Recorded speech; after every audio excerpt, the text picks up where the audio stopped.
हे प्रभु सेती बेनी रुद्र बेनी आउने बेनी माता बग्दै काली हे भगवान सेती बेनी रुद्र बेनी आउने विश्व पर्खे शालिग्राम शिलाको थाहा छ कि छैन हे भगवान विश्व पर्खे शालिग्राम शिलाको हामीले दर्शन पाउने शालिग्राम देवतालाई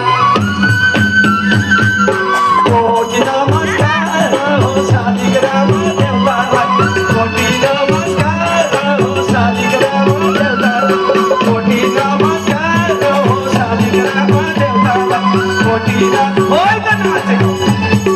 देवतालाई कोटि नमस्कार हो शालिग्राम देवतालाई कोटि नमस्कार हो शालिग्राम देवतालाई हे भगवान कोटि नमस्कार